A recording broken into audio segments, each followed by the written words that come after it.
Olá pessoal, sejam muito bem-vindos ao canal, eu sou a Ellen. Se você ainda não me conhece, não me segue nas redes sociais, o meu Instagram é @sinapsecreativaestudos. Estou muito feliz de estar aqui de volta, tive um feedback bem bacana no último vídeo que a gente comentou sobre técnica Pomodoro.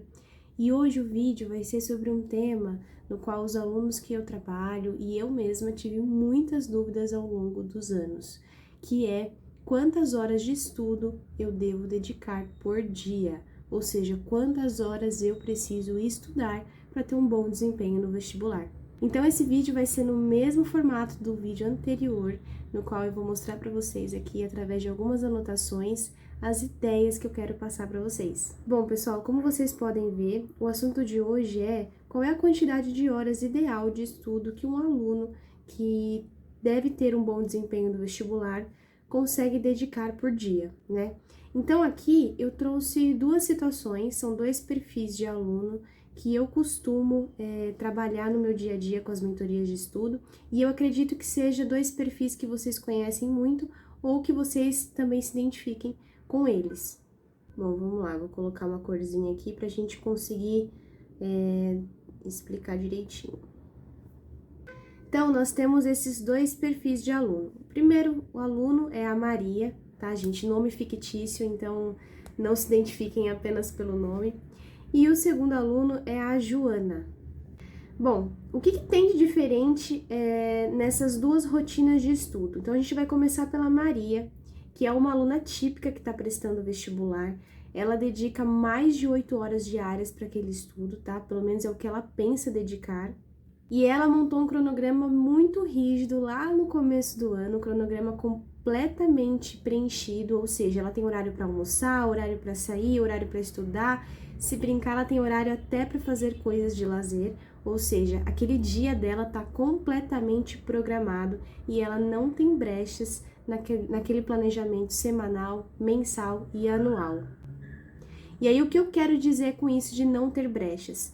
É que o cronograma dela está tão detalhado que ela não se permite mudar a ordem desse cronograma, ela não se permite alterar nada. E aí, eu sei que às vezes parece bom para o aluno que está me ouvindo, falando que, nossa, parece que a Maria ela é muito organizada, mas vocês vão ver ao longo do vídeo que nem sempre essa organização extrema ajuda realmente no desempenho do aluno em prova. Então, a Maria, ela estuda mais de 8 horas diárias, certo? Ela estuda todos os dias da semana.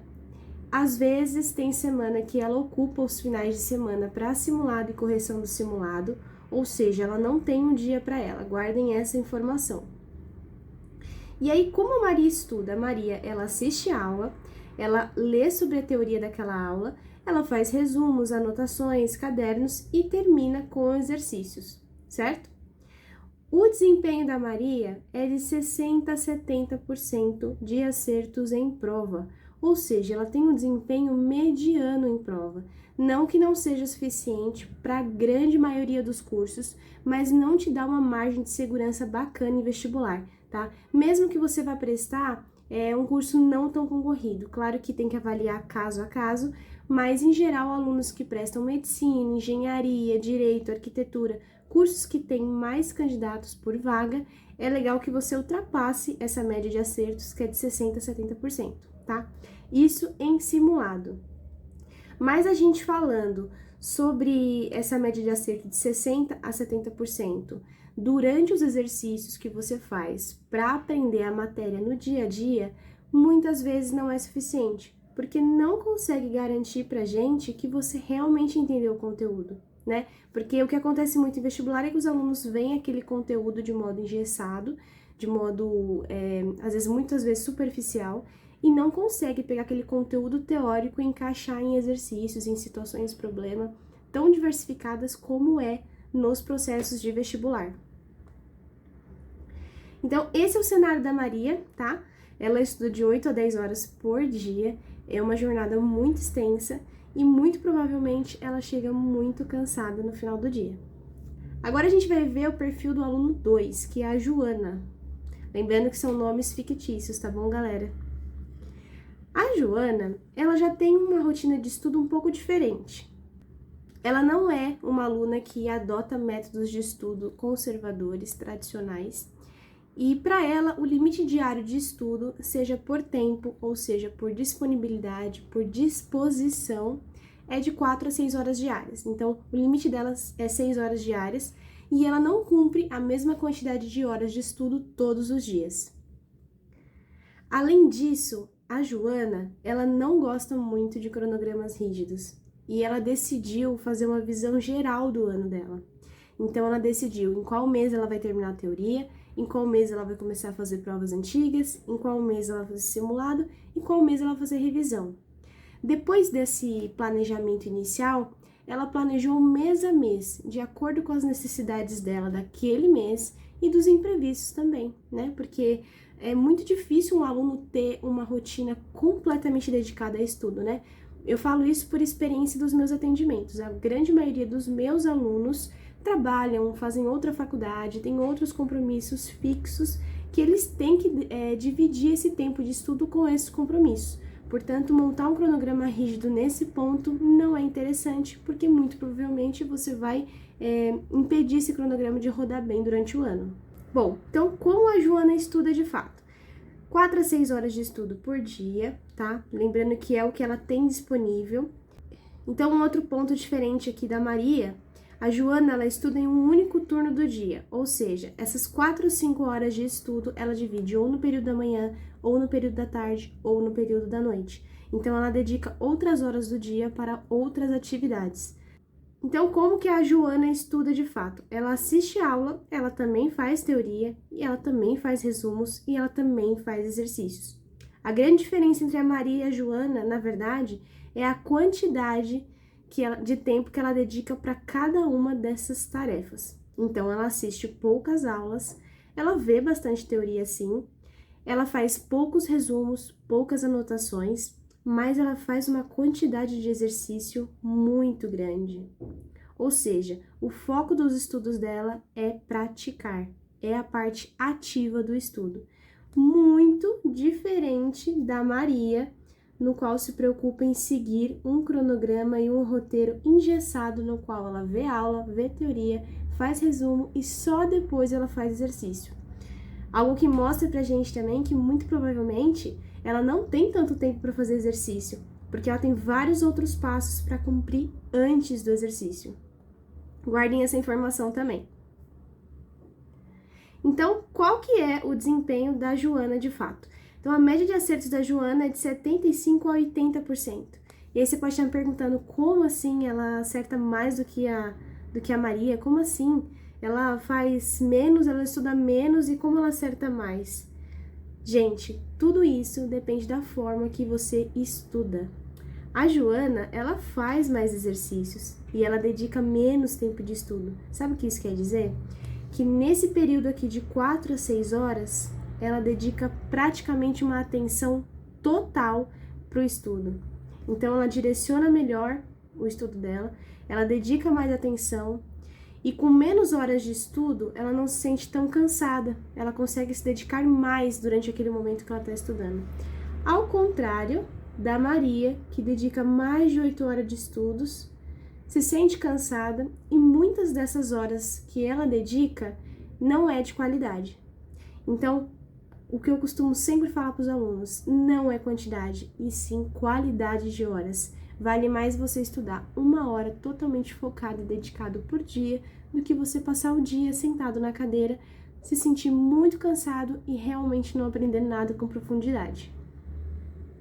Bom, o raio-x das alunas que eu sempre faço, na verdade é o raio-x sobre o perfil do aluno para que a gente possa consertar esses buraquinhos e aumentar o desempenho do aluno, né, e aumentar a produtividade do aluno de forma real.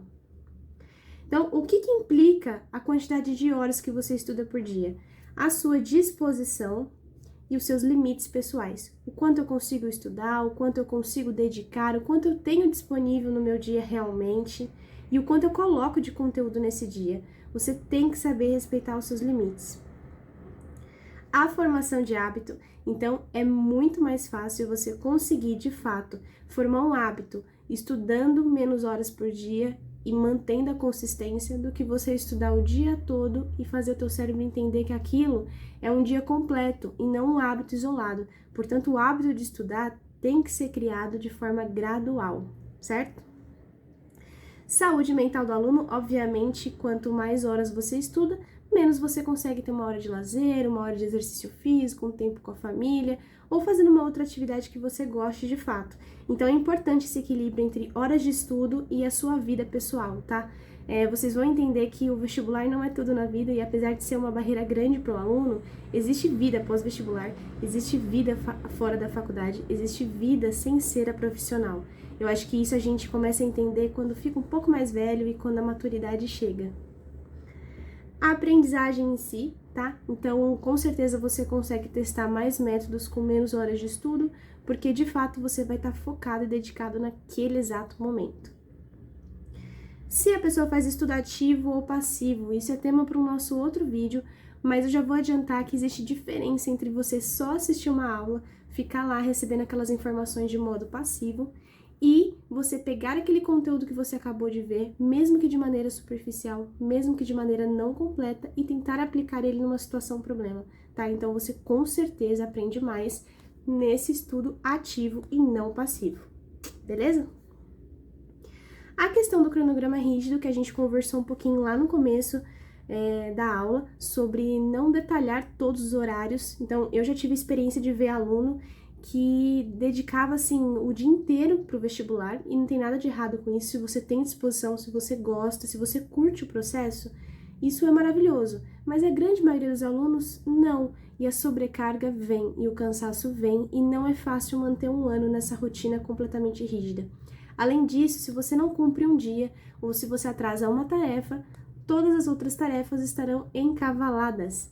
E isso vai gerar para o aluno um sentimento de impotência. Além disso, é mais fácil você atrasar a matéria em um cronograma rígido do que em um cronograma adaptado e com várias brechas de descanso, tá bom? Então, essa questão do cronograma rígido a gente tem que tomar muito cuidado, porque ainda é um modelo de cronograma passado por diversas plataformas, diversos cursos, e é o que a gente vê que não funciona na prática realmente. E a antecipação e a preparação, certo? Então, tudo isso aqui que eu fiz, mesmo no perfil da aluna Maria quanto no perfil da aluna Joana, as duas têm a questão da preparação e da antecipação, ou seja, estudar com antecedência quais técnicas você vai usar, preparar o seu material, nem que seja um dia antes, arrumar sua mesa, um lugarzinho que você estuda, não tem importância o tamanho nem a qualidade do lugar que você estuda, mas desde que você deixe organizado, com menos coisas possíveis em cima da mesa, para que facilite você na hora do estudo, para que não seja mais uma distração nesse período de estudo, certo? Então, quanto mais tempo você tem, muito provavelmente você vai ter mais distrações, tá? Então, talvez esse cronograma mais curtinho aqui de 4 ou 6 horas seja mais interessante para treinar você a aumentar o foco, aumentar a atenção e enxugar um pouco aquele estudo durante o dia. Então, antecipação e preparação. Além de tudo isso, por que eu apoio muito essa jornada de estudo reduzida? Além da atenção, do foco, da disposição, tem a questão do rendimento. A nossa atenção, o nosso foco tem validade. Não adianta, se você divide a sua rotina com outras tarefas, com outros compromissos fixos, é muito difícil que você tenha um rendimento 100% em muitas horas de estudo, né? Então, o seu rendimento ao longo do tempo com certeza vai cair, e isso não é interessante para quem precisa ver muitos conteúdos em um curto espaço de tempo, como é na questão do vestibular. Então, às vezes a gente estuda 3, 4 anos de escola em um único ano. Então, não é interessante você fazer jornadas muito longas, porque isso acaba tornando o teu rendimento muito fraco. Então, o que a gente precisa sobre o seu rendimento? Que você comece estável, não tem problema ter quedas, permaneça estável e aumente o teu rendimento. O estudo nunca vai ser linear. Você sempre vai ter momentos no qual você vai render mais, períodos do dia que você vai render mais, vai render menos. Isso não é uma regra. Agora você tem que aprender a identificar qual é esse turno do dia que você rende mais, qual é o dia que você estuda mais, o dia que você estuda menos, quais são os gatilhos que te deixam mais animados, mais motivados, o que afeta ou não a tua energia para conseguir cumprir aquelas metas diárias que você se propôs no estudo. Então, tudo isso depende de se conhecer, tá?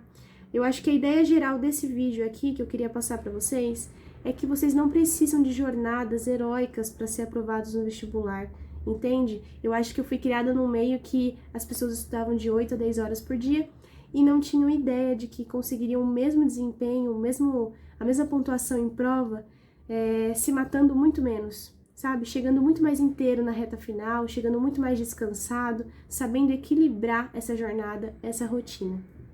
Bom, pessoal, o que eu tinha para falar para vocês era isso. Eu espero muito que vocês tenham gostado.